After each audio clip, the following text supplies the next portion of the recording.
Zolpidem é bonzinho ou é vilão? Assista esse vídeo até o final.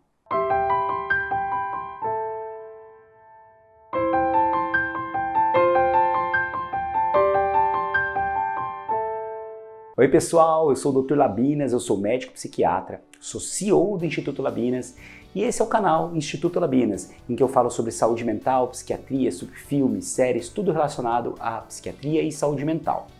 E o vídeo de hoje, a pedido de vocês, é sobre o Zolpidem, cujo nome referência ao Stilnox, também na versão de 5mg é conhecido como PATS, fora várias outras marcas que temos no mercado. Então vamos falar um pouquinho sobre ele, mas antes de eu começar a citar sobre esse medicamento, eu gostaria que você se inscrevesse no canal, também curtisse, compartilhasse, pois esse vídeo é muito importante e aqui tem várias coisas que eu vou falar sobre o remédio que são vitais para as pessoas que estão fazendo uso a longo prazo da medicação, tá bom? Vamos lá. Então o Zolpidem é uma droga, é um hipnótico chamado grupo Z, onde a gente tem o Zolpidem, a Zopiclona, por exemplo, tá? Então, são remédios que agem em receptores GABAérgicos. Já vou falar o que é isso, e na subunidade alfa-1 desses receptores GABAérgicos. O GABA é um neurotransmissor e um receptor relacionado à inibição de comportamento, que ajuda a relaxar a musculatura, que ajuda a dar bastante sedação, que ajuda a trazer um quadro mais inibitório para o corpo. E quando você age nesse receptor, ativando esse receptor, você promove isso. Tanto é que tem drogas muito conhecidas que agem nesses receptores, como o álcool, como anticonvulsivantes, como benzodiazepínicos, conhecidos como clonazepam, o diazepam, por exemplo. Tá? Então, o Zolpidem também age nesse grupo, age nessa subunidade específica, um pouquinho diferente da onde agiria alguns desses outros fármacos que eu citei. E isso faz com que o Zolpidem promova relaxamento, promova sono, induza ao sono. Então essa é a principal ação desse medicamento. Ele é conhecido como um indutor do sono e tem sido cada vez mais utilizado. Normalmente, a dose que a gente usa, que é esperado usar para mulheres, é de 5mg, idosos também têm essa dose inicial. Evitamos, inclusive, fazer o uso de doses mais altas para essa população, embora temos visto cada vez mais pessoas usando doses de 10 e até mais miligramas. E também nos homens, a dose inicial normalmente é de 10mg, considerando não idosos, claro. É um remédio que ele pode causar tolerância, ou seja, se você começou a tomar a dose de 5mg, por exemplo, e continua tomando esse medicamento durante um ano, pode ser que a dose de 5mg não faça mais o efeito que ela fazia um ano atrás e você precisa aumentar para 10mg. Um ano depois, 15, depois 20. E esse é um dos fatores de risco para a dependência.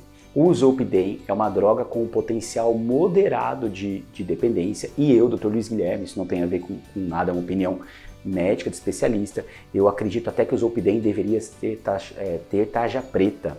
Ele tem tarja preta só na dose de 12,5mg, que é uma diversão prolongada, cujo marca referência é o Stilnox, em que essa é tarja preta, todas as outras doses são tarja vermelha. E isso é uma coisa que eu acho que a gente poderia considerar a mudança, pois cada vez mais temos visto o uso abusivo. Já atendi pacientes que chegaram a primeira vez comigo tomando até 36 comprimidos de Zolpidem por dia, uma dose elevadíssima com um risco muito grande. Então é um remédio que, por agir nesse receptor GABA, tem esse fator de risco também da dependência. E aí a tolerância é uma das coisas que vai levando, é um dos fatores que vai levando de fato a essa dependência. E quais são as indicações clínicas do Zolpidem? O Zolpidem, então, ele é usado para a insônia primária, então quando a pessoa simplesmente tem uma insônia, ou a insônia secundária. Secundária é o quê? Secundária a uma doença, normalmente psiquiátrica. Então é usado na insônia primária, na insônia para depressão, na insônia para ansiedade generalizada, para pânico e outros transtornos de ansiedade. Então tem essa indicação. Pode ser usada na insônia aguda, que é uma insônia de curta duração, e também na insônia crônica de longa duração.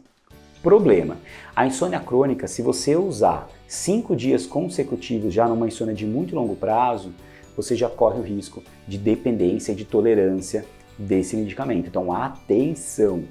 Agora, na insônia aguda, consideramos no máximo o uso de 30 dias. Alguns guidelines deixam fazer o uso por 3 meses, mas sabendo que o uso dessa insônia aguda por mais de 30 dias ou 90 dias, dependendo do guideline, você tem aí um risco também de tolerância e dependência. Então, atenção a isso, tá? É um remédio que eu não gosto que as pessoas façam uso de fato a longo prazo, e nós psiquiatras temos uma visão um pouco, inclusive, assim, reticente em relação ao uso desse remédio por muito tempo. Entretanto, é um remédio muito bom para a indução do sono, por isso é que as pessoas acabam ficando dependentes deles.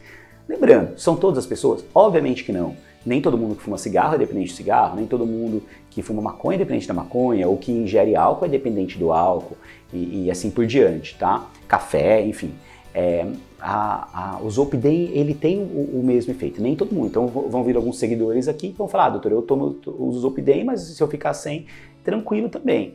Perfeito, mas há pessoas, e é um número considerável de pessoas, que acaba tomando esse remédio e não consegue ficar sem ocorrer um desmame ou até uma troca adequada. O mecanismo de ação, então, do Zolpidem eu expliquei, as indicações dele eu expliquei, e agora eu quero explicar como ele funciona de fato no nosso cérebro, mas em termos de tempo de uso, de efeitos e tudo mais. É um remédio em que você introduz, ele preferivelmente não deve ser ingerido com alimentos, de modo geral, e aí ele faz o efeito em cerca de 20 até 30 minutos. Por isso é importante que você tome esse remédio já deitado na cama. Não use o medicamento e vá fazer outras coisas. Então, ele induz o sono em 20, 30 minutos, ele tem um tempo de ação em até 8 horas, mas normalmente o que a gente percebe é 4 a 5 horas de ação.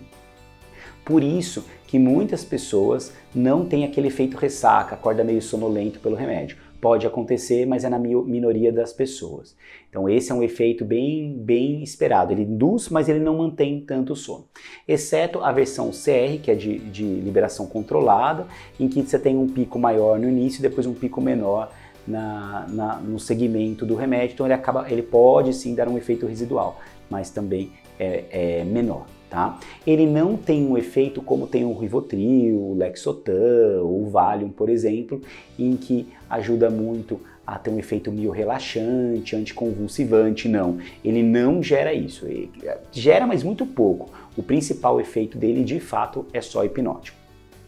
E o que nós percebemos de efeitos colaterais? Há alguns efeitos colaterais muito comuns do Zolpidem, que vale a pena o comentário, em que a pessoa, eu tenho ouvido cada vez mais isso, a pessoa toma o remédio, ela não deita na cama na hora, ou ela até deita, mas ela não consegue pegar no sono, e ela vai para a cozinha, ela vai ao banheiro, e aí ela acaba esquecendo o que ela fez. Então é comum, por exemplo, a pessoa mexer no celular e não lembrar o que conversou no celular, ou então assistir televisão e não lembrar o que assistiu na televisão, ou ir para a cozinha, por exemplo, comer alguma coisa, acorda no dia seguinte com uma bagunça em casa, conversar com o companheiro ou com a companheira e também não lembrar que conversou. Então esse efeito de amnésia anterógrada, ou seja, uma amnésia, você esquece o que você fez depois que você ingeriu o remédio, é muito frequente. Então cuidado, tome sempre já deitado para dormir.